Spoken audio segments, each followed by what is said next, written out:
the second part of our event today. That is to present to you a book that was published. Well,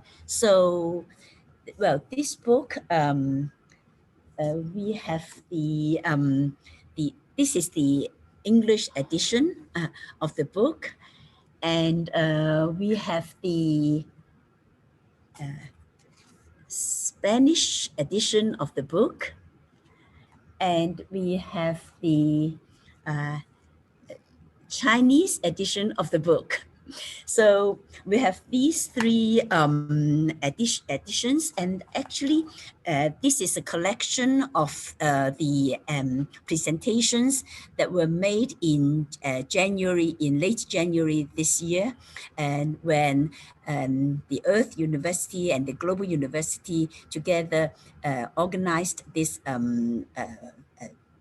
this meeting, this seminar, and we had 8 persons speaking, among them Gustavo and also David, and we have also Mayu and Gilberto, Jorge, Alejandra, and Mariana. So for all from after that, then actually it was Gustavo who was doing actually most of the work, getting all of us to write the papers and put them together. And so now we have all these 3 books in front of us. So I would like to invite Gustavo to say something about the book, and then also David to say something about the book. So we are now having this grand official book launch. Please. Thank you, Inchi. The book is it's a beautiful illustration and what is happening with the Zapatistas. If you see the authors of the book and those presenting in that special occasion, they are radically different. They are young women coming from a different kind of stories, personal stories, very, very different. You have prominent teachers and very famous teachers like David Barkin. You have a very well-known activist and also a great anthropologist, Gilberto Lopez y Rivas. And you have grassroots activists like Jorge Santiago in Chiapas, and you have Mariana Mora, and you have a very, very wide, a very different collection of people, including, of course, Kinchi, that participating in that specific meeting in January. And then it is to listen to these very different voices is very interesting. It is to see with very different eyes what the Zapatistas mean for all of us. They represent a story, an ongoing story that has been inspiring all of us for more than 25 years. They are all the time surprising us with new and new initiatives. They can produce a brilliant idea, a very attractive idea periodically. Many times we are just waiting for the Zapatistas to say or do something because they really inspire us. But they are not telling us what to do. They are not preaching. They don't have a catechism. They are not saying this is the path. They are saying all the time, please don't imitate us. You need to organize yourself in your own way, in your own context. This is one of the most important elements of the Zapatistas. Asking, we walk, they say. This is a very critical, fundamental principle of the Zapatistas. They are listening to others, and then they are changing.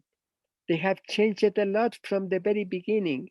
In February 1994, Subcomandante Marcos was saying, oh God, we prepare ourselves for war. We don't know what dialogue is, but we will learn. And they started to have a dialogue. And they have been learning and changing themselves. They have been changing the world, inspiring all of us in paths that are accessible to us.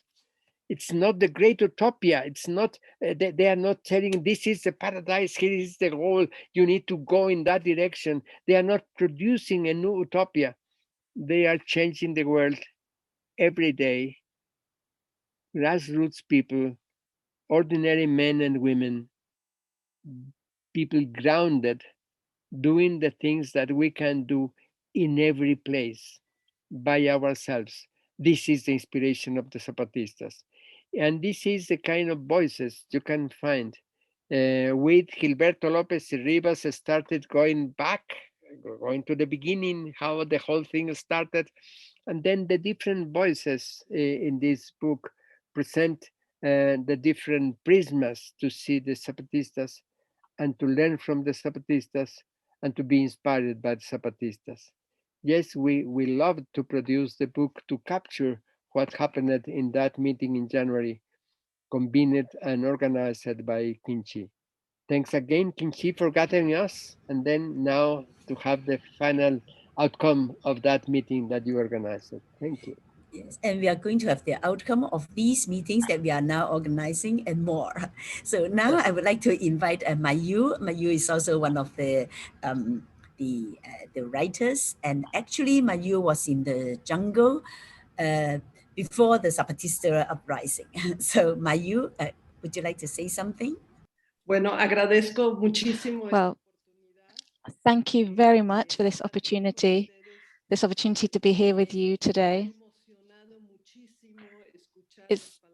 It's really made me emotional to listen to Gustavo's words and to be within this community of friendship that is the South-South Forum, which Kinchi, Dai, Margaret, and your amazing team have built. You advanced Gustavo's words with action. I'm honestly incredibly happy to be part of this community of friendship, which is responsible, disciplined, and equal. I would like to say that before the arrival of the Zapatistas, which in reality they were there, they already followed this lifestyle of caring for others in a loving and careful way. The indigenous way of life is a way of community. And this can be seen in many of their customs, in which they exchange help and favors. For example, among women, when a child is born, everybody puts themselves forward to help the family. And first of all, a woman who's about to give birth has help from a birth partner, and then once the baby is born, people will help her to wash the clothes, to make food for the family, because the woman cannot get up and the family depends on the mother to make the food. And everybody is helping her. And later, the woman or the mother who receives the help will do the same for other women who give birth. So this form of reciprocity can be seen in when seeds are planted, when houses are built, with men helping each other mutually because they can't do it alone. Paid work was something very rare. The form of paying is to return the favor. Also, many communities had the custom of having collective crops, and they would share the harvest in equal parts among all those who wanted to participate. So it's a really caring community. They care about each other and have been doing so since before the arrival of Zapatism. And these are the foundations of Zapatism, which are the seed in the indigenous communities in Mexico, in Latin America, There's a cultural heritage that came before the arrival of Westerners, let's say, and this allows us to understand how Zapatism allows us to recover these good customs and make them visible to the world. This has been done in silence for centuries. But I was lucky enough, together with my colleague Juan, to live in an indigenous community and to see these customs at first hand. And I was incredibly impressed and I admired them so much. And I realized it's so much better to have good friends than money. That is true. What is also true is that this tradition is currently being threatened by a savage capitalism, which is really threatening their way of life. And as a result, unfortunately, many customs are changing. But this is a community that struggles to have love and friendship among all people, and they support each other, and they are much stronger than this savage capitalism. And if we take them as an example, we can also be stronger. We should always be conscious of this tradition, and it should be always present, not in the past or the future, as Gustavo said, but in the present. Thank you, Mayu. Before we end, we would first like to thank our interpreters between Spanish and English, that is Eleanor Harding and Mariajo Castro.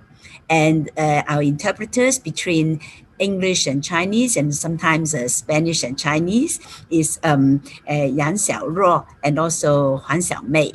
So we thank them very much for facilitating this communication.